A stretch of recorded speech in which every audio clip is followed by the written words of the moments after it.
ഇപ്പോൾ ഞാൻ നിൽക്കുന്നത് ഇടുക്കി ജില്ലയിലെ ഇലവീഴ പൂഞ്ചിറ എന്ന ടൂറിസ്റ്റ് കേന്ദ്രത്തിലാണ് കേട്ടോ. ഞാൻ മുമ്പ് ഇവിടെ വന്നിട്ടുണ്ട്. ഇവിടെ എന്ന് പറഞ്ഞാൽ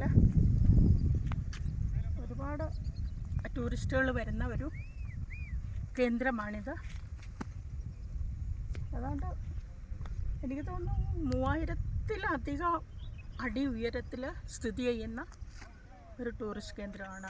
അതുകൊണ്ട് തന്നെ ഇടി ഏൽക്കാതിരിക്കാൻ വേണ്ടി മിന്നൽ രക്ഷാജാലകമൊക്കെ ഇവിടെ വച്ചിട്ടുണ്ട് കേട്ടോ. പിന്നെ ഇത് ഇലവീഴ പൂഞ്ചിറ ഉണ്ടോ, അത്രയും മരങ്ങളുണ്ടെങ്കിൽ പോലും ആ ചിറയിൽ ഒരു ഇല പോലും കാണത്തില്ല കണ്ടോ. താഴെ പോകണമെങ്കിൽ ജീപ്പിനൊക്കെ പോകണം. നമ്മളിങ്ങോട്ട് വന്ന വഴിക്ക് സൈഡിലേക്ക് ജീപ്പിൽ പോകണം. കുറച്ച് ദൂരമുണ്ട്, നടന്നു പോകണമെങ്കിൽ കുറച്ച് ദൂരമുണ്ട്. അവിടെ നമുക്ക് വേണമെങ്കിൽ പോയി ഇരിക്കുകയൊക്കെ ചെയ്യാം. കണ്ടില്ലേ ആ ജലാശയം കണ്ടില്ലേ, ഒരു ഇല പോലും അതിനകത്ത് വീണിട്ടില്ല.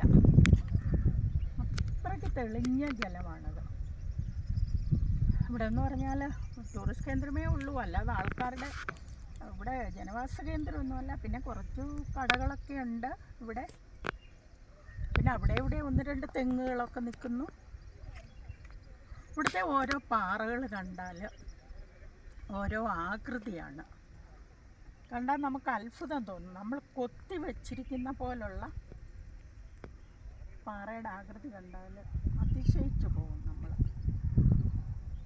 അപ്പോൾ ഇപ്പം ഞങ്ങളിത് 2-3 സ്ഥലത്ത് പോയി.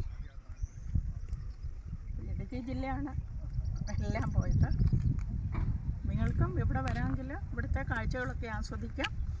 അതായത് നഗരത്തിൻ്റെ തിരക്കിൽ നിന്നൊഴിഞ്ഞ് നല്ല ഒരു ശാന്തസുന്ദരമായ ഒരു പ്രദേശത്ത് വന്ന് നിങ്ങൾക്ക് താമസിക്കാനും ഇവിടെ സൗകര്യങ്ങൾ ഇവിടെ ആയി വരുന്നുണ്ട് ഇവിടെ. ഇത്രയായല്ലോ. മുമ്പ് വരുന്ന സമയത്ത് വരണമെന്ന് ആഗ്രഹിച്ച സമയത്ത് റോഡ് മോശമായിരുന്നു. ഞങ്ങൾ വന്നിട്ട് തിരിച്ചു പോയിട്ടുണ്ട്. ഇപ്പോഴാണെങ്കിൽ എന്തോ റോഡ് ലോക നിലവാരത്തിലുള്ള റോഡാണ് ഇവിടേക്ക് നിർമ്മിച്ചിട്ടുള്ളത്. നമുക്കിതിൻ്റെ മുകളിൽ വരെ റോഡിലെത്താം. അപ്പം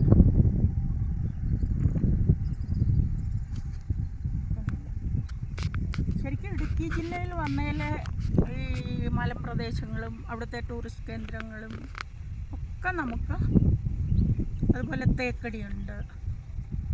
പിന്നെ ഇടുക്കി അണക്കെട്ട് ആർച്ച് രൂപത്തിലുള്ള ലോകത്തിലെ തന്നെ ഏക അണക്കെട്ടാണ്. ബ്രിട്ടീഷുകാരുടെ കാലത്ത് നിർമ്മിച്ചതാണ് ഇടുക്കി അണക്കെട്ട്. ആർച്ച് രൂപത്തിലുള്ളതാണ്.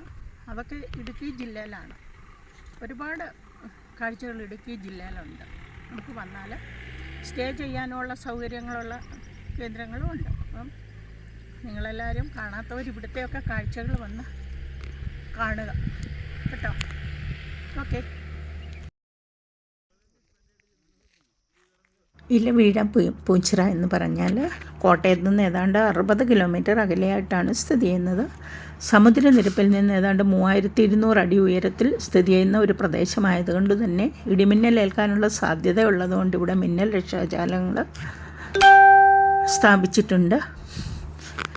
പിന്നെ ഇതിനെപ്പറ്റി ഒരു പ്രാദേശിക ഐതിഹ്യം പറയുകയാണെങ്കിൽ, മഹാഭാരതത്തിൽ പഞ്ചപാണ്ഡവന്മാർ 12 വർഷം വനവാസം ചെയ്ത ആ സമയത്ത് ഇവിടെയും താമസിച്ചിരുന്നു.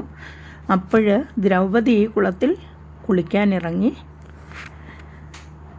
അപ്പോൾ ശരിക്കും മരങ്ങളൊന്നും ചുറ്റും ഇല്ലാത്തത് കൊണ്ട് ദേവേന്ദ്രൻ പൂക്കൾ കൊണ്ട് 3 മലകൾ നിർമ്മിച്ചു കൊടുത്തു എന്നാണ് പറയപ്പെടുന്നത്. അത് കുടയത്തൂർ മല, മാങ്കുളം, തോണിപ്പാറ, ഇവയാണ് ആ 3 മലകൾ.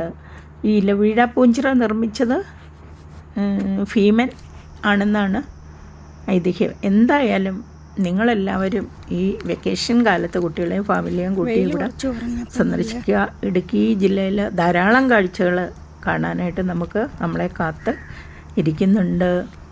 അപ്പോൾ അതിലൊക്കെ ചിലതൊക്കെ ഞാൻ ഇട്ടിട്ടുണ്ടല്ലോ. അപ്പോൾ നിങ്ങളെന്തായാലും എൻ്റെ ഈ വീഡിയോ നിങ്ങൾ കാണുക, അതുപോലെ തന്നെ എന്നെ സപ്പോർട്ട് ചെയ്യുക. ഇനിയെങ്കിലും ഓക്കെ, താങ്ക് യു.